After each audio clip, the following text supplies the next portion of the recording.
Hey, my name is Matt. Welcome to Unbearable 53. Man, I'm watching this stupid Star Wars Obi Wan show. I forgot the name of my own bloody channel. It's Unbearable 73. Okay, I watched this 4 days ago for the first time, or 3 days ago when it came out. It feels like every day since it came out. It's been an eternity, and I thought I was okay. I couldn't react to it right away. It was just too horrible. Although it wasn't as horrible as the third episode. Then now I'm getting ready to react to it again, and my brain's frying again. So, hey, this is Matt. Welcome to Unbearable, whatever I am. Unbearable Obi-Wan or whatever. Um, I'm reacting to Obi-Wan season 666, episode 4. you know, so let's get into this crap fest. My God, I can't believe I have to watch this again. Well, whatever. It's for you guys, right? The content. So, we open with a flashback, which should be called an acid flashback, to to the garbage third episode. Prove yourself.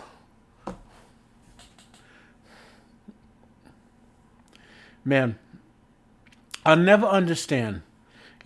Watching all of this, how someone who knows Star Wars couldn't have watched this. Forget Star Wars. How someone who could knows writing couldn't have watched this series and not made it as utterly horrible as it came out. Did they not? In the last episode, Vader literally puts the fire out with his own force power, yet gets blocked by it a second later, or 10 seconds later.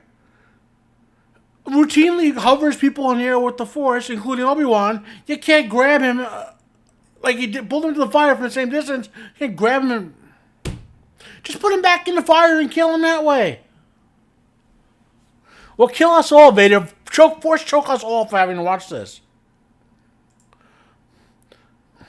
And they can't even use the real music. Okay, now it's almost ready to begin. We're keying it up. That's not the only good thing. Is when they show you the intro and they show a bunch of robots. It's about the 10 second, the only good thing. So we have fake Star Wars music to open it.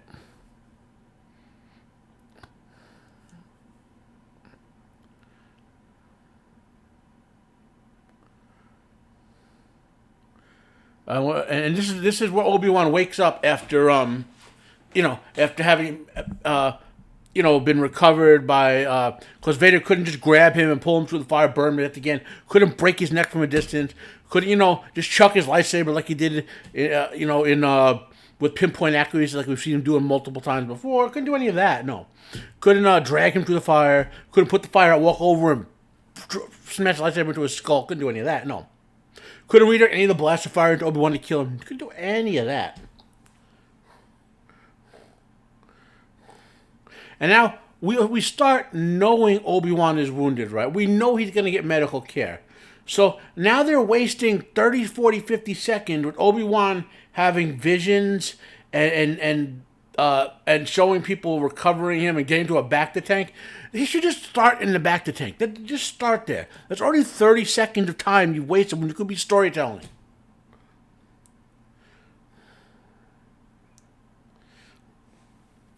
So now Obi-Wan has suffered like Vader. He is scarred up or whatever. Of course, these stars should be conveniently gone. And now Obi-Wan and Anakin are force linked and they're sharing some sort of force, whatever, which they have. That's a force bond they've had from before, right?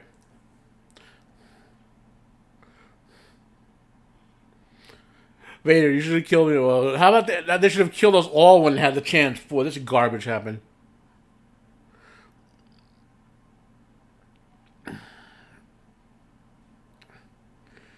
Okay, so they have just established narratively that Obi-Wan is still not healed. His body needs time. Let's remember that. Now we go to planet. I forgot what the name of it is. It's a water moon. You know, you know. 10-year-old Leia establishing her I am a princess of Alderaan. Like, and this has to be a combination of one of the worst bits of writing like they actually wrote that the child would outdo, meaning in an interrogation scene, okay, Riva, or Bat Riva, however you want to call her, she's supposed to have been trained as an inquisitor, someone who could investigate things, someone who could, do interrogations of the good cop, bad cop. All she can do, all of that, right? Yet they play this, they write this scene with a 10-year-old mentally beats her. Oh, in this episode, way too much cutting back and forth. Okay, way too much. It's almost like it's like you have to constantly flip pages in a book. So there's Obi-Wan, talking to I think this guy's name. What was his name? I'll get my notes.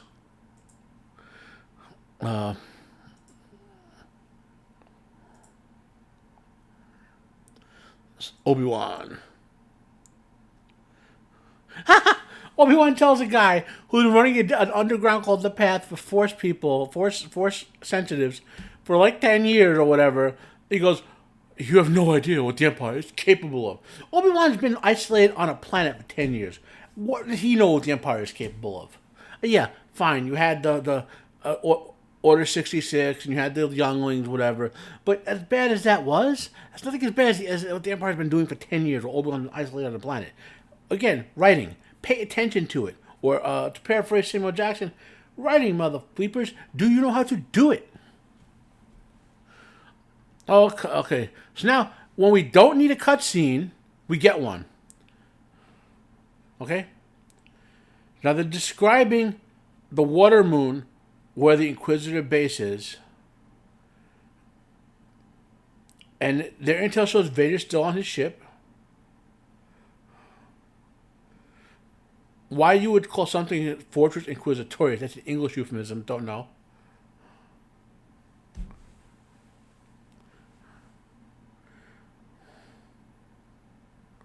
Obi-Wan, I don't see any shields. Okay? Now remember, we have seen in Star Wars where they put shields on windows. Okay? Think back to, let's see, what's a good example?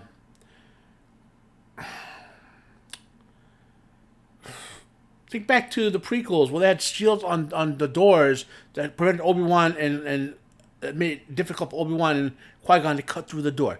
Think back to, oh God, it drives it out of my mind. Star Wars has shields and everything, okay? Yet this Inquisitor base, a critical infrastructure point, has no shields. Well, let's remember that one. So now we have, we're back to, let's see, Obi-Wan playing with the Force.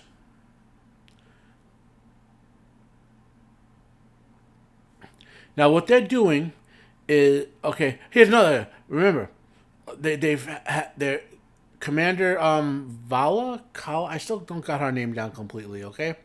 Tala. Commander Tala is using her Imperial credentials to try to sneak Obi-Wan in, okay?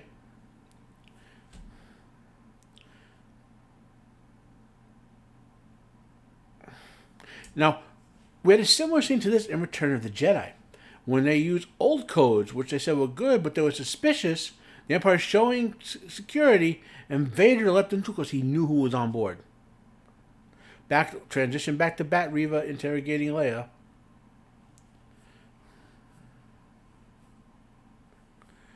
Now we get the plot reveal that Bat Riva and the Inquisitors have found safe houses in 2 systems. And somehow she thinks a 10-year-old girl who was just kidnapped, okay, knows where all the safe houses are. Now, I can't blame the Empire. I have to blame the writers. How could you write this? That they just said that Leia was 10, she was just kidnapped, but then she's being interrogated, she knows where the safe houses are, or knows what the path even is. Here's Reva trying to play Naruto Leia. That Obi-Wan is dead, that they left Leia to die, she has no hope, she has to cooperate. But of course, Leia immediately steals her emotions and that she knows anything about the past, which is true because she doesn't know anything about it. Yeah.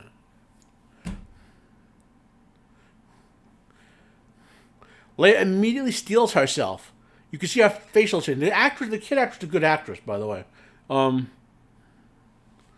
now we go back to flying into Fortress Inquisitorius. Why again? That's a verbal, a phrase, an idiomatic phrase you would not in any way in Star Wars language ever name something. So Tala, does the Imperial strut, to the fake Star Wars music.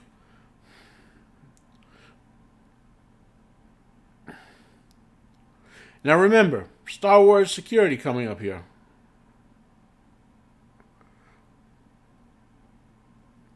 Just march her. Oh, fine. This makes sense. If Tala is an Imperial commander, she could kind of march in. This part I'm okay with. Okay.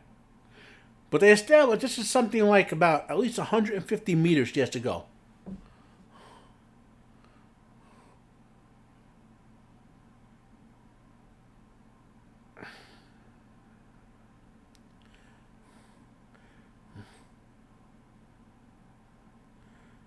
Now here's a stupidity, okay? So she got stopped at the security gate. She says she has Imperial Class C. Wasn't going to present her identification or whatever. So the gate guard, said challenge her on it, and she's going to try to intimidate him. We have seen that in multiple movies, like for example, when the officer questioning the credentials of the shuttle taking them onto Endor, asked Vader rather than just let the shuttle with the old codes in. Valid but old. Okay. Why didn't he? Why didn't he immediately call a supervisor to check our credentials? Okay. Of course, that would have been good writing, and then she should have used her superior intelligence as a rebel and commander to have proper fake credentials or whatever she needed to get through. That would have been a more intelligent way to do this scene.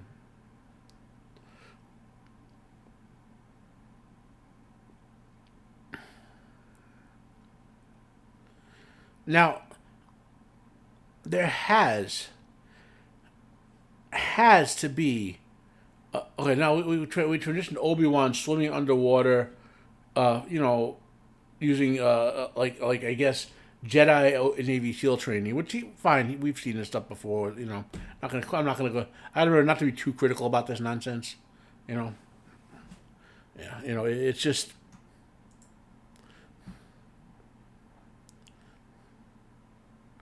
Yeah. Now this is a cool shot, so let me put it. That is a cool shot right there. I admit that. Okay. But so he gets into an underwater base. And that kind of makes sense. If you have a base that's, you would have an underwater accident. That kind of makes sense. And this is where it gets stupid again. Okay. He's gonna commando this guy, break his neck or choke him out or whatever. Okay. Instead of just. You don't notice me walking by with the Jedi mind trick. That's not. So if that guy's dead and he doesn't check in, an alert should get sounded. If he's alive and wakes up, an alert should get sounded. Now, oh God, back to Bat Reva attempting to use her Force mind reading power on 10-year-old Leia, who has zero training with the Force. And Leia is winning.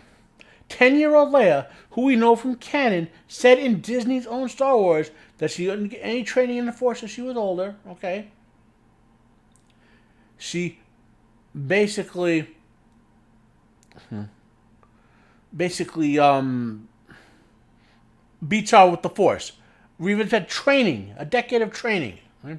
Now we get a stupid scene, okay? So Reva gets her toy. Yeah, I'm spoiling the end of the episode, guys, here. Reva is going to plant a tracking into this, right? Because she wants to track them. But that would imply that everything happened in the episode from here on out was a secret plan by Bat Reva to let her escape. So the entire point of Reva saying she put a tracker in that toy means that Reva had a plan to let them all escape. Anyone else think that's completely stupid? And there's no even sign that Reva's putting the tracker in there now to allude to it. Okay? So now we go back to Tala at the, not at our station. She's being called up by another Imperial commander. You know. So he's like, come with me. You know, this is not your station. You know.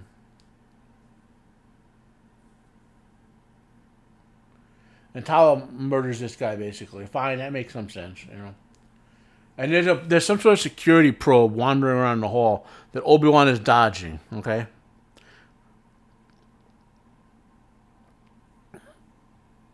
Why does Obi-Wan look stressed? He's a Jedi Master. He should be calm. He should be collected. He should be... Or meditating if he's not. Remember the scene where Qui-Gon was fighting Darth Maul and they got interrupted and Qui-Gon would calm down and meditate to center himself in the Force? That's what Obi-Wan should be doing. Okay, so Obi-Wan then, you know, he doesn't sense the Stormtroopers coming. He hears them coming. So he hops up into the wall to dodge them. And we get a stupid scene where Obi-Wan, a veteran of combat, of infiltration, doesn't turn off his comm, and Tala's going to call him on the comm. It's going to alert the Stormtrooper to his presence. I mean, seriously, you know, this is a waste of time. He's just going to take these guys out. So this is a complete waste of time. So now there's at least 4 minutes of this episode that you could have erased because it doesn't affect anything other than provide you artificial drama, right? You could and put something more intelligent in there. You know, wrote something better to have occurred. Oh wait, he used the Force to distract them. Finally, Obi-Wan used the Force, surprised that it works. But now the Stormtroopers know something is going on. So they should immediately set off alert because this is a top secret base, right? This is an elite base. They shouldn't just run off. They should say, Commander, we've heard a sound, a mysterious sound. Something's going on. And it should be, there's a level of paranoia that should be displayed here. Back to Bat Reva and Naruto Leia. Now Reva is trying to manipulate her emotionally. With the whole Kenobi's not coming, Dad, he's not coming for you. People not no the people they're protecting you are not your friends. Leia's crying. Fine, the little kid actress is doing a good job again. Okay. But what's the point? Why not just use some sort of drug on the kid so that they, you know, not commonly known, but I guess it should be known, you know, general anesthesia makes you loopy and you will pretty much answer any question. Okay?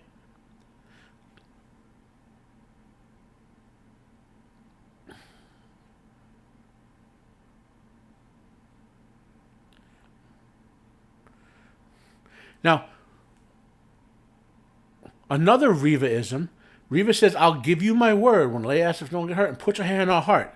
When is it ever a gesture in Star Wars to swear by putting your hand in your heart? And then they write Leia outwitting Reva by saying, I'll tell you where they are. But I have to tell my father first. Like what do they think they're impressing us by writing this little kid this smart? You know, in this situation? So now Reva sends her off to be tortured, basically. And Leia defiantly says, I'll never tell you.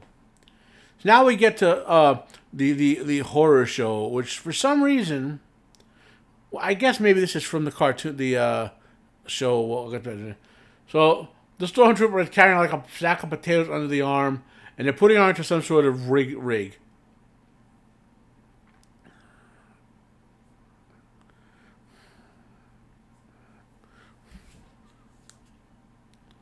So now we're back to Obi-Wan. And again, I wonder if this is from the cartoon.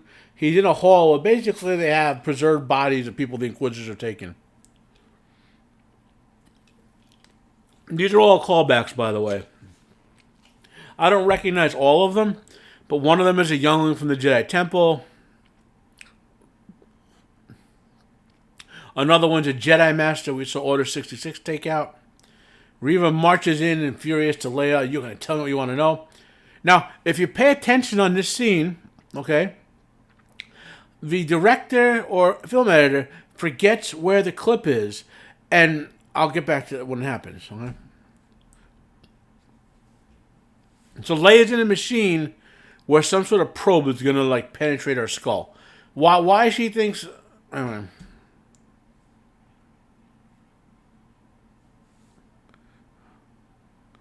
So Reva presses the button, and these probes are going towards Leia's head, right? And they're about to get there, then they cut away, and they're going to show the same scene happen again. They literally forget where they were in the edit and show the same scene again.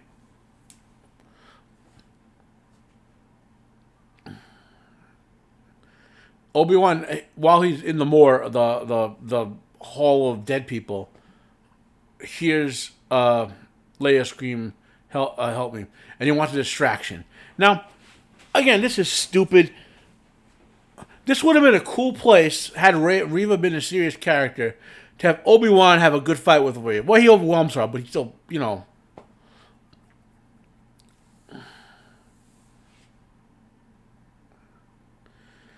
This by the way, is where they forgot where they were in the editing scene with the probes going to Leia's head. So Bat Reva follows another Imperial commander to speak to Tala. Tala is now I'm going to give them a little credit here. There's a little verbal play between Tala and Reva that's a little bit well written. So maybe 25 seconds of it. So Tala is coming in the pretense that she's a spy and has been gathering information about the path, and she's going to read information about it.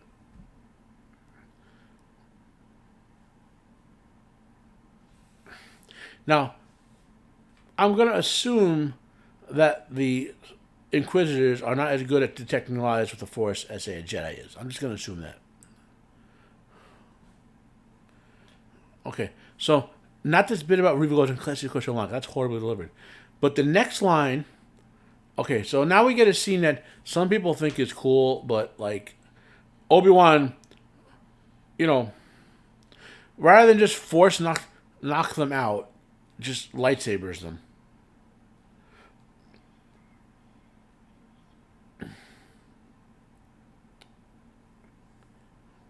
The other stormtroopers should have called for help.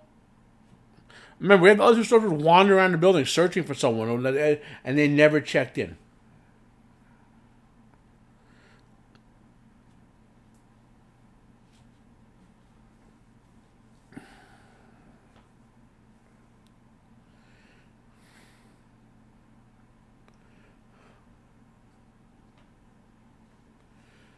So Reva is now demonstrating psychic powers or something. Yeah, I know she has them.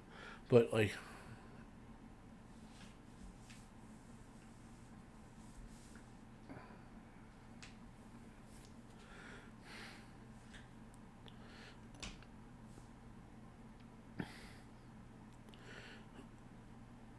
This is a good bit. So, Tala goes, an arbitrary question. Reva goes, admit you're a spy. Tala goes, of course I am. I spent 2 years undercover.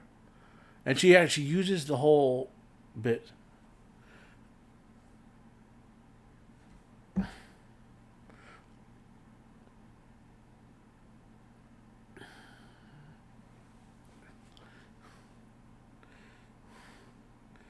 So that little bit of interplay is actually pretty good, well written. And then Reva's line at the end is well written. I'll give it credit. So Obi-Wan doesn't detect the probe that he would dodge him before with the Force at all. Now he gets caught with the probe. And Reva's line, this is the line again. Reva's line is, I do like a good liar. I don't know if you're lying to me or for me, but we'll see. And then take her to interrogation. And she said the debriefing will confirm one way or the other. That whole bit, that little 1 minute of interplay between them was kind of well written and very well done. You know, so why Obi-Wan doesn't cut the probe in half with his lightsaber, I don't know. Tala somehow used a plain-handed slap on the head of a stormtrooper helmet, hits him hard enough that he is stunned and shaken. So here's Obi-Wan, you know, holding off the probe that he should have cut in half before. Okay. What's you know, Now, why the Stormtrooper with a gun, ranged weapon, is closing in on a Jedi with a lightsaber, we'll never understand. Because we saw in Order 66 that the clone troopers held their distance trying to take out the Jedi. Yet they're running up to him. And here we go. Reva and her team of Stormtroopers, they're power walking. They're not running to where Obi-Wan is. We see others running there. We don't see Reva and our people running to him. Also, what are the other Inquisitors on the base doing? What happened? Oh, now we get a cool scene. Okay, so Obi-Wan has deflected a blaster. He's in a corridor that's exposed to the ocean, right? Bet they wish they had those shields now. His lightsaber blast has hit a piece of glass and poked a hole in it that's cracking from the crest of the grass. You know, it'd be kind of convenient to have a shield there, wouldn't it? You know? So then Obi-Wan does a standard Star Wars and sends a blaster bolt into the door to hold it, right? Now, here's a stupid scene. As if Obi-Wan doesn't... Obi-Wan's holding it together with the Force, right? He doesn't grab Leia, use his Force super speed to get through the door. None of that, no. Instead, he's holding with the Force and says, Tala, get her out of here. He could have used Force super speed, we saw in multiple episodes, grabbed her, went through and closed the blast door. Okay? So, stupidity, right? Now, there is at least, I'm going to say, I don't know, 200 pounds of pressure per square inch on that window. So Obi-Wan is holding it back and all the water. Now, he does something kind of smart and cracks it towards them. But then somehow is able to outrun all that water pressure and get through the blast door. All that could have been erased. He could have just grabbed Leia, Force spit through the door, closed it, and then used the Force to crack it open and fill that water so he couldn't follow him through there.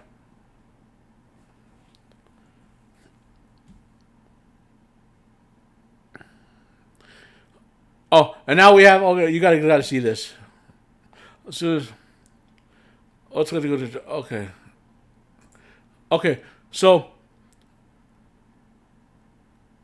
I'm gonna have to pause at a good spot.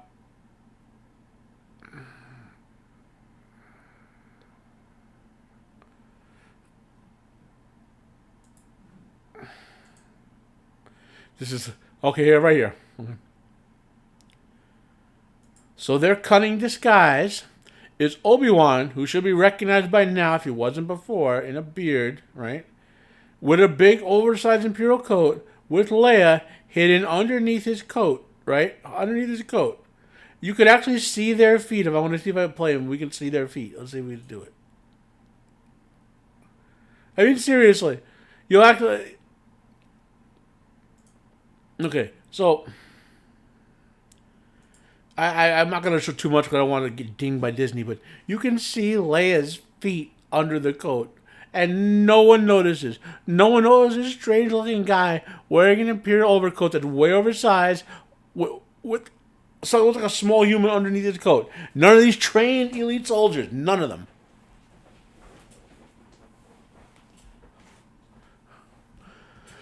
How... When you're writing this scene... Do you like you got your pencil and you're chewing on it and you're like, how do I get out of the base? Oh, he'll wear a big coat and hide Leia under it. I've seen that work in a cartoon.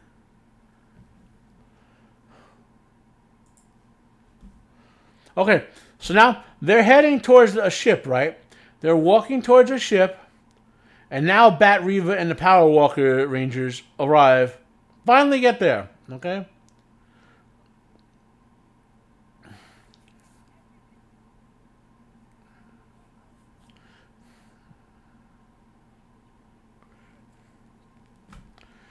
Obi-Wan looks coolest. He's not even going to do anything. And granted, a lot of Stormtroopers, so they would lose. And all of a sudden, out of nowhere, of course, we get a standard Star Wars save, where something looks like mini snow speeders, which are kind of cool looking, I admit. Bless... I mean, bet they're wishing for some of those shields on this base now. When they were looking at the plans, like, Palpatine, Emperor, Vader, you're building an Inquisitor base. We're spending $22 quadrillion. Why we don't need shields on that. Let's scratch that $1 billion credits of shields off there. You know?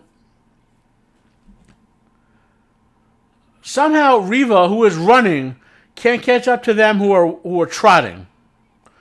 Leia, little legs, managed to outrun Reva, who is running. You know, and then someone, despite the fact that they've made it to safety, okay, they pause so that Reva can go and be held up. They could have just took off.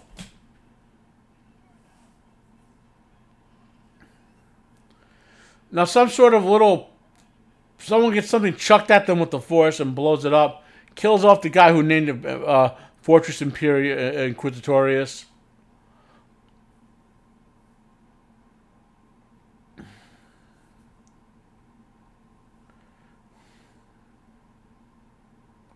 You know, Inquisitor Mushroomhead looked enraged, of course. Have we seen Inquisitor Mushroomhead do anything in this series? Here, Vader's now Vader walking. Grabs Reva, chokes, does a Vader speech. He's basically going to crush her with the Force. Reva's trying to say something, and here's some stupidity. Pure stupidity on the writing. So Vader relents on the choke so she can talk. Because he can sense what the Force is saying to her. And she says she got a tracker on the ship. Now, I mentioned this before, okay? Reva put a tracker on that toy. So we're led to believe that Reva basically was going to let them go. If she was going to let them go, why did she power walk? Why did she power walk into the thing and stop them?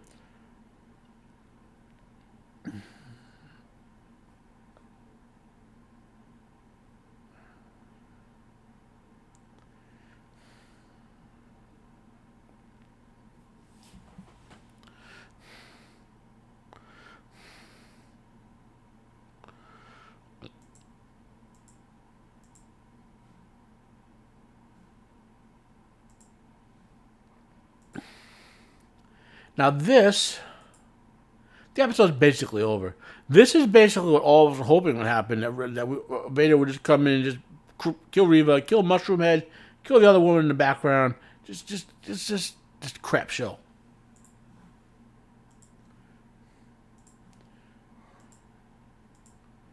So we see Leia sitting sadly on the ship.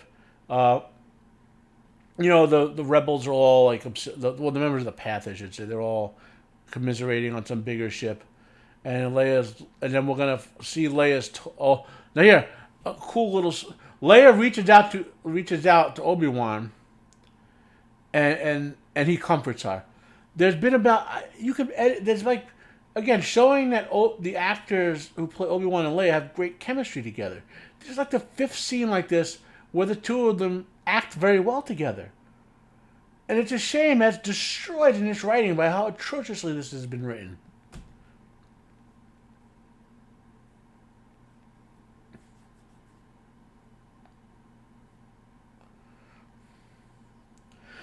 And now we see the toy. Its lights are gonna turn on, showing that it's showing that it has a tracker in it. You know,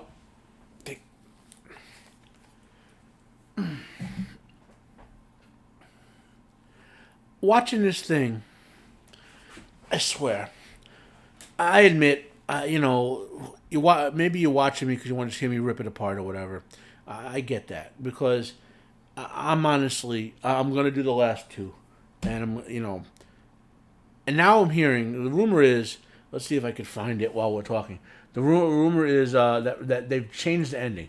See, the original ending is that the original ending that leaked was that Reva was going to reform at the end, like she was going to be in a position to kill Luke, and she's going to say no, she can't do that, and she was going to leave. Her Obi-Wan will be not secret allies or whatever, but she would go to Vader and say, "I killed Obi-Wan," and you go, "You couldn't kill Kenobi, you're too weak," and then just basically break her neck and kill her, right? And I guess that that Disney is both doubling down with this moronic character, okay, in bad writing, and I'm guessing Ewan McGregor may not want to do I mean, I say if I'm going to do another episode season of this Obi-Wan show, it ain't gonna be with this crap, you know. But the rumor is they're changing that ending. She's gonna live somehow, and she'll have her own spin-off TV show that they're developing, you know. So let's see if I can find it. Star Wars, Reva TV show.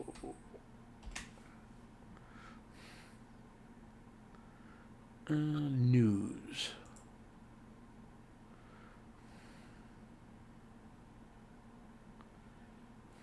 Yeah. So anyway,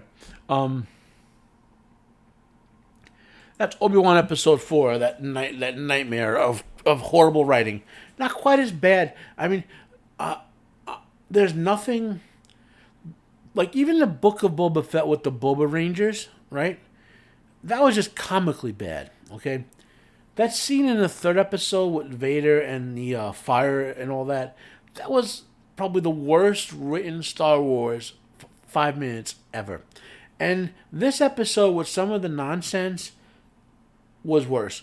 You have the rip-off interrogation scene where they rip off, Vader interrogating Leia in the future. And then they write it so that Leia basically like wins the war of wills with Bat Reva and outwits her in the interrogation scene. Comment down below if you're interested. If you want to hear me do more. If you have questions about what I did, my review here, okay. I cut a little bit of it out, which is just me saying this sucks over and over again. Because I'm trying to be constructively destructive with my criticisms. Thanks for listening. This is Matt. This is from Unbearable 666. That's what it feels like. The perfectly imperfect TV show. Have a nice day. If you can, after watching this episode, and I am out of here.